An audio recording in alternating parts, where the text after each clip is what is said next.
Hello everyone. पिछली videos में हमने इंट्रोडक्शन की बात की थी कि डेटाबेस मैनेजमेंट सिस्टम में डेटा क्या होता है, डेटाबेस क्या होता है और डेटाबेस मैनेजमेंट सिस्टम क्या होता है। लेकिन इस वीडियो में हम ये जानेंगे कि हम डेटाबेस मैनेजमेंट सिस्टम को ही क्यों यूज़ कर रहे हैं, जबकि हमारे पास अभी तक हम फाइल में डेटा को स्टोर कर रहे थे। ठीक है, फाइल को स्टोर कर रहे थे और किसी नोटपैड या किसी एक्सेल शीट में उसको डेटा को रखते थे। तो फिर ये डेटाबेस मैनेजमेंट सिस्टम की क्यों ज़रूरत है, जब हम पे एक्सेल शीट है और हम पे नोटपैड में या फिर सिंपल इन्फॉर्मेशन रखनी है तो नोटपैड में कर ले, या फिर एक्सेल शीट है तो एक्सेल शीट में डेटा स्टोर कर ले। तो फाइल सिस्टम में क्यों नहीं, डेटाबेस मैनेजमेंट सिस्टम में क्यों? तो उसका रीज़न जानने के लिए मैं आपको बताता हूँ कि इसमें फाइल सिस्टम की लिमिटेशन कहाँ आएगी बड़े डाटा में, और डीबीएमएस में वो सॉल्व कैसे होगी। देखिए, अगर डेटा बहुत ही छोटा है, ठीक है, छोटा मतलब कि अगर आपको सिंपल परचेज, जैसे कि आप जीएसटी में अगर परचेज और सेलिंग की बना रहे हो तो आप सिंपल एक्सेल शीट में कर सकते हो। लेकिन मैं कहूँगा कि अगर डेटा आपका बहुत ज़्यादा बढ़ गया है, ठीक है, तो उस डेटा को रखने के लिए डेटाबेस मैनेजमेंट सिस्टम ही सबसे बेस्ट है। ठीक है, तो मैं बताता हूँ लिमिटेशन कहाँ आती है। तो सबसे पहला है कि डेटाबेस को एक्सेस करने के लिए, डेटाबेस को एक्सेस करने के लिए फाइल सिस्टम बहुत ही ज़्यादा कॉम्प्लेक्स है। अब वो क्यों है मैं बताता हूँ क्यों है। कि सपोज करो आपके पास 500 GB की फ़ाइल है। देखिए, मैंने एग्जांपल दिया है, यहाँ पे मैं आपको बता देता हूँ, यहाँ पे मैंने आपको एग्जांपल दिया है। तो आप सपोज करो आपके पास 500 GB की फ़ाइल है जिसके अंदर बहुत सारा डेटा पड़ा है यूनिवर्सिटी का, जिसमें स्टूडेंट्स का नेम, हर एक स्टूडेंट की इन्फॉर्मेशन डली हुई है। ठीक है, आप एक्सेल शीट का एग्जांपल, फाइल सिस्टम मतलब एक्सेल शीट को समझना। तो एक्सेल शीट के अंदर आपका स्टूडेंट 1, उसका नेम, उसका एज, उसके मार्क्स वार्क्स सब कुछ डले हुए हैं। अगर किसी ने 500 GB में किसी ने ये सर्च करना है कि उस स्टूडेंट का डेटा दो जिसके मार्क्स 80% से ज़्यादा है। ठीक है, तो ये डेटा फाइल सिस्टम में या तो मैनुअली भी हो सकता है, प्रोग्राम से भी डाला हो सकता है, वो पता नहीं कैसे डाला है, लेकिन कुल मिला के 500 GB का डेटा हो गया है। तो अब किसी ने पूछा कि स्टूडेंट का इन्फॉर्मेशन बताओ जिसके 80% से ज़्यादा है। तो आपको अगर उसको ढूंढना है तो आपको सबसे पहले उसकी लोकेशन डाल ढूंढनी पड़ेगी, उसकी लोकेशन कहाँ है, और दूसरा फाइल का टाइप, किस फाइल की टाइप, वो किस टाइप की फ़ाइल है, कि वो किस डेटा में स्टोर है, टीएक्सटी फाइल है कि एक्सेल शीट की फ़ाइल है। तो ये सब कुछ आपको पता होना चाहिए। और तीसरा डेटा फॉर्मेट कैसे है, पहले नेम, एज क्या डाल रखा है, स्टूडेंट आईडी कहाँ है, रोल नंबर क्या है। तो इन सबको एक्सेस करने के लिए बहुत ही ज़्यादा कॉम्प्लेक्स हो जाएगा बड़े डेटा के लिए। हाँ, छोटा डेटा है तो आप ये सिंपल एक फ़ाइल के अंदर अगर सब कुछ सर्च कर सकते हो तो आराम से कर सकते हो। लेकिन बड़े डेटा के लिए 500 GB के लिए बहुत ही ज़्यादा सर्चिंग टाइम बहुत ज़्यादा बढ़ जाएगा। इसलिए पहला इसका लिमिटेशन है फाइल सिस्टम का। अब सेकंड लिमिटेशन आता है एक्सेसिंग डेटा। देखिए, डेटा को फाइल के अंदर कोई भी एक्सेस कर सकता है। तो आप किसी के लिए ये लिमिट नहीं लगा सकते कि ये डेटा इस बंदे को ही दिखना चाहिए। अगर वो फैकल्टी है तो भी वो डेटा देख सकता है, अगर वो स्टूडेंट है वो भी सेम टाइप का डेटा देखेगा। तो यहाँ पे आ जाता है hiding physical data to external user. तो अगर हमें कोई बाहर का कोई स्टूडेंट है भी नहीं, कोई बाहर का बंदा अगर उसकी इन्फॉर्मेशन जानना चाहता तो वो आराम से जान लेगा फाइल सिस्टम में। ठीक है, user can access data without physical details. उसको किसी की फिजिकल डिटेल्स भी नहीं चाहिए, सबका डेटा उसको एक बारी में दिख जाएगा। तो यहाँ पे डेटा इंडिपेंडेंसी आ जाती है, जिस वजह से कोई भी किसी का भी डेटा एक्सेस कर सकता है। थर्ड लिमिटेशन है कि इसकी इनपुट आउटपुट कॉस्ट। देखिए, अगर सपोज करो यहाँ पे मैंने एग्जांपल दिया 10 GB की फ़ाइल है, ठीक है, उसमें ब्लॉक बन रखे हैं, ब्लॉक के अंदर 10 स्टूडेंट की डिटेल है, दूसरे ब्लॉक में 20 स्टूडेंट की डिटेल है। तो समझ लो ये 3-4 फाइलें बनी हुई है, 10 GB का डेटा है।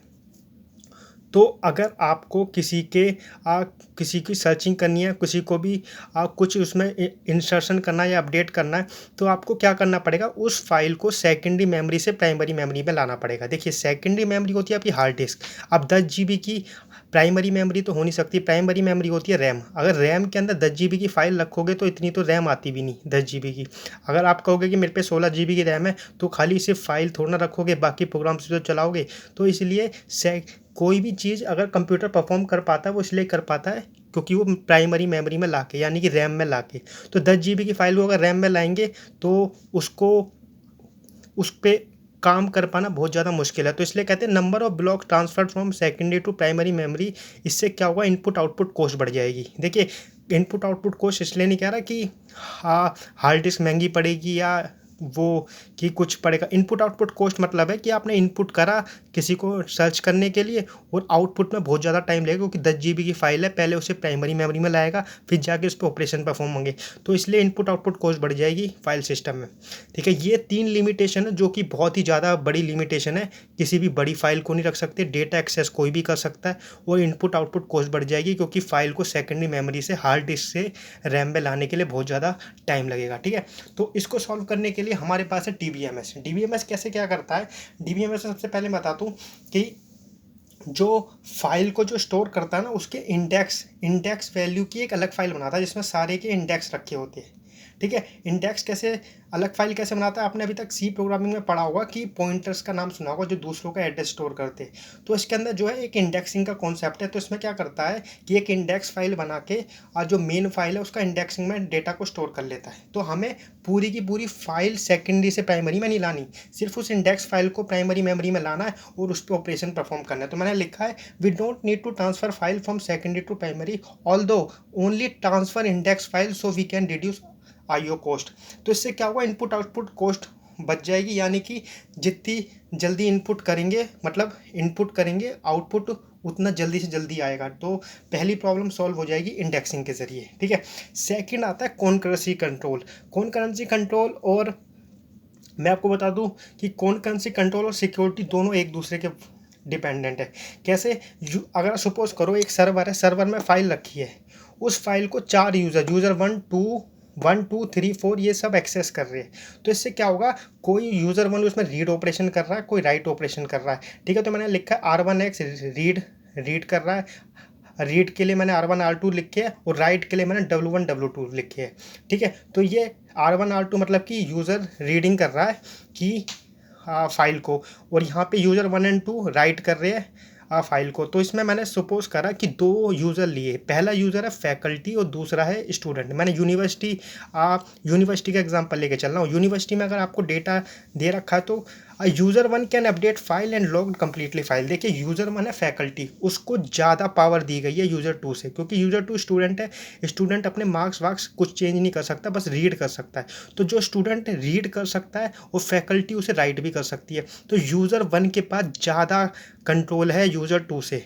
तो ठीक है, तो इसमें क्या आ जाएगा, कॉन्करेंसी आ जाएगा। देखिए कॉन्करेंसी कैसे आ जाएगा, user can not access the file. क्यों? क्योंकि उसके पास लेस कॉन्करेंसी लेवल है बाय ओएस ने उसको लेस कॉन्करेंसी दी है देन यूज़र 1, क्योंकि यूज़र 1 एक फैकल्टी है, फैकल्टी राइट रीड कुछ भी ऑपरेशन कर सकता है, लेकिन यूज़र 2 सारे ऑपरेशन परफॉर्म नहीं कर सकता। और एग्जाम्पल के तौर पर अगर यूज़र 1 डीन है, ठीक है, डायरेक्टर है, और यूज़र 2 आपकी फैकल्टी है, तो वहाँ पे उसके लिए लिमिटेशन आ गई कि फैकल्टी सारे ऑपरेशन नहीं देख सकता, सिर्फ हमारा डायरेक्टर देख सकता है फैकल्टी। ठीक है, ऐसे अटेंडेंस चेक करनी है फैकल्टी की तो उससे बड़ा लेवल का। तो ऐसे ये हर लेवल पे हम पे कॉन्करेंसी आ जाएगी, किसी के लिए लिमिटेशन बन जाएगी। ठीक है, तो इससे क्या होगा, इससे सबसे पहली चीज़ है कि सिक्योरिटी पर्पज़ के लिए बहुत बेस्ट है। देखिए वहाँ पे एक्सेस कोई भी कर सकता है किसी का भी डेटा, यहाँ पे सिक्योरिटी आ गया। क्या कैसे आ गया सिक्योरिटी? एक तो रोल बेस्ड सिक्योरिटी, यानी कि जिस आदमी को जो रोल दिया गया है वही डेटा को एक्सेस कर सकता है, रीड कर सकता है, राइट कर सकता है। ठीक है, तो यहाँ पे 2 चीज़ की एक प्रॉब्लम सॉल्व हो गई, जो कि एक्सेसिंग डाटा में हमारे को लिमिटेशन थी फाइल सिस्टम में। तीसरी फिर यहाँ पे आता है सर्चिंग की। देखिए, अगर जब फाइल को इंडेक्स फाइल को जाके सर्च करना पड़ रहा है, तो यहाँ पे जो प्रॉब्लम थी कि इंडेक्स फाइल को सिर्फ सेकेंडरी टू प्राइमरी लाना है, तो वो उससे क्या होगा, उससे सर्चिंग हो जाएगी फास्ट। DBMS में सर्चिंग फास्ट करने के लिए सबसे बेस्ट तरीका है कि इंडेक्स फाइल को हमें सिर्फ प्राइमरी मेमोरी में लाना है, और इससे इनपुट आउटपुट कॉस्ट बच जाएगी, और हमारी सिक्योरिटी के लिए बहुत बढ़िया है। ठीक है, और 5वीं इसकी सबसे बढ़िया DBMS की प्रॉब्लम सॉल्व करता है डेटा रिडंडेंसी। देखिए डेटा रिडंडेंसी क्या होता है? डेटा रिडंडेंसी का मतलब है रिपीटेशन। ठीक है, अगर किसी आपकी क्लास में 2 अमित है तो वो डेटा को अलग अलग तरीके से लेगा, लेकिन अगर फाइल सिस्टम के अंदर आपने अमित की इन्फॉर्मेशन 2 बार डाल दी तो वहाँ गड़बड़ हो जाएगी। तो इससे क्या हुआ, डेटा रिडंडेंसी में क्या होता है, नो रिपीटेशन ऑफ डेटा और फाइल बिकॉज ऑफ कीज, क्योंकि इसके अंदर एक कॉन्सेप्ट है प्राइमरी कीज और प्राइम मतलब बहुत सारी कीज़ है, प्राइमरी, कैंडिडेट, सुपर की और फॉरेन की। तो इसमें 2 की, प्राइमरी और फॉरेन की के ज़रिए हम डेटा रिडंडेंसी को बचा सकते हैं, यानी कि अगर डुप्लीकेट फाइल बनाने की ज़रूरत नहीं है जिससे कि आपकी हार्ड डिस्क पे लोड पड़े। यहाँ पे 10 GB की फाइल 20 GB हो जाएगी अगर आपने सेम फाइल को कॉपी कर दिया, लेकिन यहाँ पे इस प्रॉब्लम को सॉल्व कर देगी कीज़ के ज़रिए, प्राइमरी की और फॉरेन की। तो देखिए ये था हमारा डिस्कशन कि फाइल सिस्टम उस डीबीएमएस में क्या फ़र्क है और डीबीएमएस फाइल सिस्टम से बढ़िया क्यों है। देखिए, अगर आपका बहुत छोटा डेटा है तो डीबीएमएस पढ़ने की ज़रूरत ही नहीं है, आप सिंपल फाइल में एक्सेल शीट में डेटा को स्टोर करें। लेकिन बात हो रही है बहुत ही बड़े डेटा की, बहुत बड़े डेटा यानी कि बहुत ही ज़्यादा बड़ी इन्फॉर्मेशन, पूरी यूनिवर्सिटी की इन्फॉर्मेशन जो कि रियल वर्ल्ड में हम फेस कर रहे हैं। तो बड़े डेटा के लिए हमेशा डीबीएमएस को प्रेफर करेंगे कंपेयर टू फाइल सिस्टम। देखिए, ये था हमारा सेकंड पार्ट जिसमें हमने आप बता दिया कि डीबीएमएस क्यों बढ़िया है फाइल सिस्टम से। ठीक है, तो आपको अगर वीडियो अच्छी लगी तो लाइक कर देना, अगर चैनल पे नए हो तो सब्सक्राइब कर देना। आपको ऐसी वीडियो बना बना के मैं आपके सामने पेश करता रहूँगा।